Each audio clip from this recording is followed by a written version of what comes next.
The sun had yet to set, so it was still hot out in the desert as Icahn stepped out of Jasmine's car. She was at a campsite at Joshua Tree National Park where the budding cinematographer planned to shoot some film footage of desert scenes.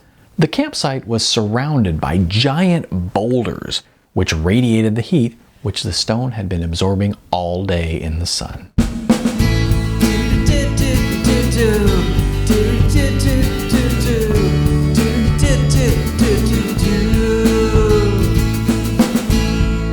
Hi, I'm Neil A. Yeager, and today I'm reading from my novel, Non-Hollywood.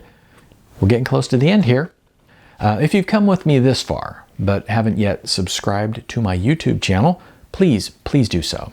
As I'm sure you know, YouTube makes suggestions to people about which videos they should watch, and one of the factors that goes into what they recommend is how many subscribers a channel has. So if you're liking my little video audiobook and you haven't subscribed, please take just a moment to do so.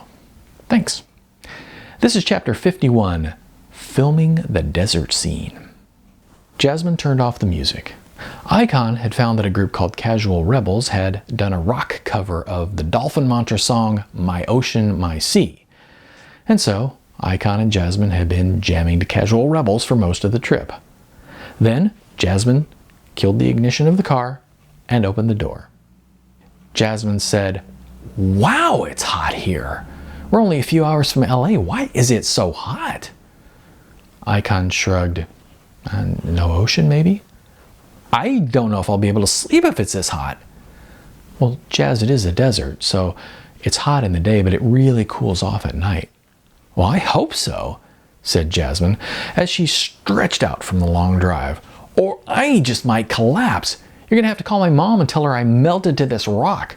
They'll have to scrape me off for the funeral. I think you'll be fine, said Icahn, and she handed Jasmine a little slip of paper. Here's the tag thing. Jasmine asked, "What did they say we're supposed to do with this?" We put it on that little post over there so people know that this is our spot. Okay, I'll do it. Don't want people trying to take our spot. Unless it's a couple of sexy rock climbers, and then maybe we can share. Maybe. Icahn smiled and opened the door to the back seat. The back seat contained not only their tent and cooler, but also a fair amount of her film and video equipment. She had brought along her new Arriflex film camera and was extremely eager to try it out.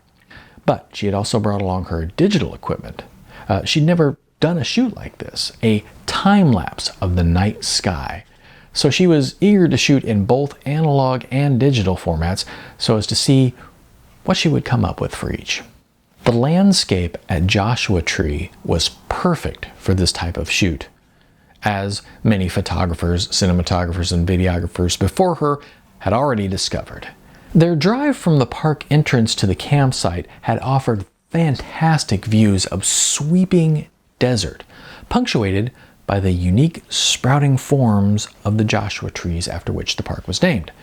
Along with the occasional boulder so gigantic it looked as though it must have been dropped there by the gods. In short, it was a cinematically beautiful location, and Icahn looked forward to shooting here. And it was great to feel such positive feelings.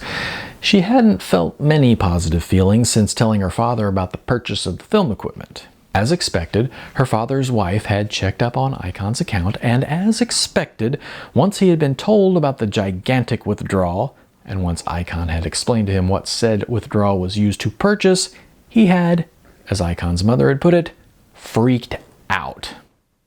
Among other things, her father had threatened to remove the rest of the money from her college fund account. She had quietly reminded him that he couldn't do that, as his name was not on the account. She was actually surprised at herself that she had mustered the courage to say something like that to him. After she had said that, her father had hung up on her and had not spoken to her since. And she was relatively sure that the two of them would eventually work this out, but for the moment, things were tense. So, the beauty and serenity of the desert was most welcome indeed. It was comforting to look around at the desert scenery. It was exhilarating to think of how she would shoot these beautiful surroundings at night. Icon grabbed the large case containing the Arriflex camera. She was not a particularly strong young woman, so it was a struggle for her to wrestle the big case out of the back seat and onto the picnic table. As Icon reached for the latch of the case, she heard Jasmine suddenly screaming. Icon turned to see Jasmine sprinting toward her. Icon asked, "Jazz, what's..."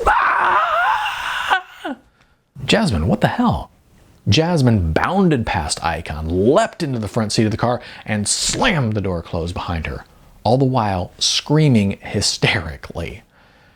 Icon looked back to the rocks from which Jasmine had run. Out of the corner of her eye, Icon noticed movement among the tan rocks.